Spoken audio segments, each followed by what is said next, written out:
Welcome to this explainer. Today, we're jumping straight into a massive reality-bending thought experiment.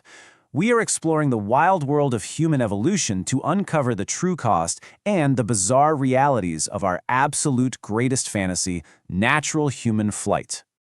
Okay, picture this scenario for a second. You wake up, grab your morning coffee, and completely bypass your front door. Instead, you just slide open your living room window and launch yourself straight into the sky to head to work. It sounds exactly like a superhero movie, right? But what would it actually take for that to become our mundane, everyday reality? We're breaking down what our world would truly look like if human biology and human society had evolved completely around the ability to naturally fly. And to be clear, we aren't talking about strap-on jetpacks or airplanes here. We're talking about massive wings on our backs, evolved over millions of years. Literally, every single aspect of our world would be fundamentally altered by this one biological trait. Section 1. The Blueprint. Anatomy of a Flying Human. Before we can take off into the clouds, we have to ground this fantastical premise in real evolutionary biology. Achieving flight requires some truly radical trade-offs. We'd have to sacrifice the dense, sturdy skeleton that currently protects us from falls and impacts. Instead, our bodies would rely on highly fragile, lighter, hollow bones, pretty much exactly like a bird's. We'd also need massive wings spanning way beyond our normal arm's length, alongside supercharged, enlarged lungs just to process enough oxygen for the trip. Because the truth is, natural flight isn't magic. It comes with an extreme physical cost. You would need immense, bulging upper body and chest muscles just to generate the downward lift required to carry your own body weight. Think about the incredible amount of energy a hummingbird burns through. To fuel that kind of extreme, constant physical exertion, our metabolisms would be running in absolute overdrive. We would constantly be eating, all day long, just to bank the thousands of extra calories required to fly back home.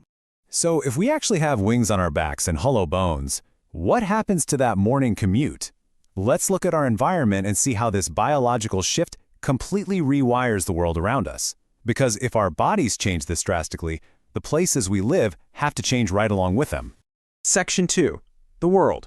Redesigning Flying Cities. Modern infrastructure as we know it would be completely unrecognizable in a fully three-dimensional, skybound society. In this world, the ground floor is essentially meaningless.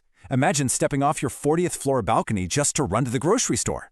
The things we take for granted would completely vanish.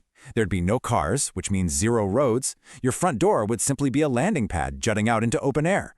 Stairs, elevators, completely obsolete. We just effortlessly glide between floors, totally stripping our cities of those millions of miles of concrete and asphalt. And the knock-on effect of that is staggering.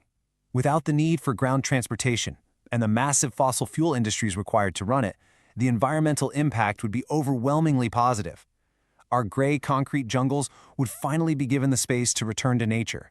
We'd see vast, sprawling green spaces taking over right where highways used to be, which would radically reduce carbon emissions and completely transform the planet's ecosystem.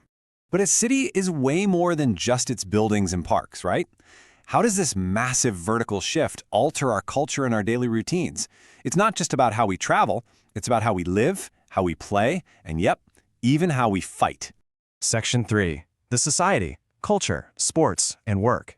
Human behavior and economics would have to fundamentally adapt to a limitless sky, essentially flipping our economy upside down.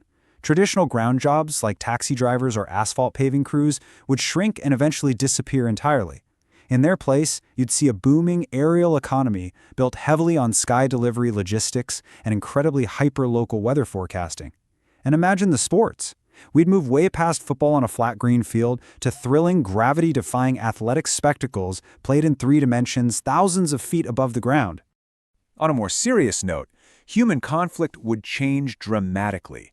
Military strategies would have to be completely torn up and rewritten. Front lines and trenches just wouldn't exist in the same way.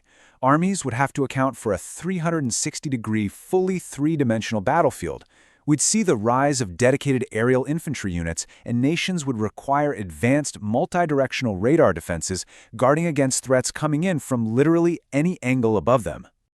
So as we look at this incredible vertical society, we have to ask a tough question.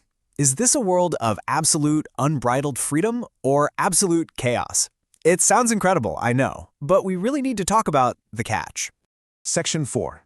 The Catch. Rules and Dangers of the Sky.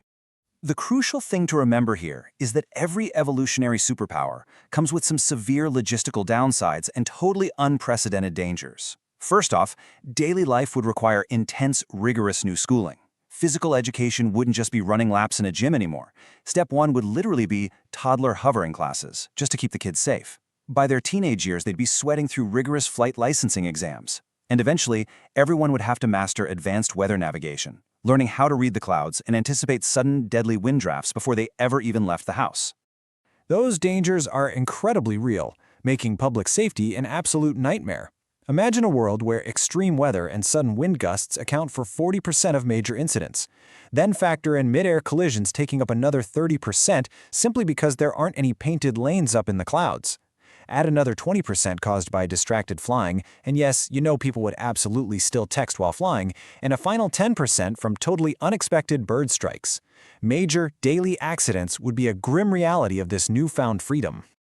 And hey, if you thought ground traffic was bad, think again. Instead of sitting comfortably in your car with the AC blasting during a highway jam, imagine the sheer burning physical exhaustion of being stuck in a three-dimensional traffic jam at 5,000 feet. You'd be frantically flapping your wings, fighting a nasty headwind, just waiting for the intersection to clear. We'd still need strict altitude speed limits to maintain any semblance of order, and you better believe you could absolutely get pulled over and handed a speeding ticket by a sky cop. Section 5. The verdict. Better or worse up there? It's time for the final philosophical tally of everything we've uncovered in this explainer. And when we look at the score, the fantasy becomes a whole lot more complicated. Weighing the world-changing benefits like zero-carbon transit, the complete elimination of ground traffic, and that undeniable feeling of ultimate personal freedom against the intense biological costs, the sheer physical exhaustion, and navigating highly dangerous airspace, those trade-offs are absolutely massive. It brings up a really profound question. Would leaving the ground behind actually solve our problems? Or would we just elevate them right into the clouds? We might lose our gridlocked highways and our smog, but human nature almost guarantees that we wouldn't reach a utopia. We just invent a whole new set of complex, exhausting problems, played out thousands of feet in the air. So, I'm going to leave you with this final thought to ponder as we wrap up. Knowing what you know now, the fragile hollow bones, the constant physical exhaustion, and the chaotic traffic jams up in the sky, would you make the trade? Would you trade the sturdy, boring safety of the ground for the chaotic, beautiful freedom of the clouds? Thanks so much for joining me on this thought experiment, and keep looking up.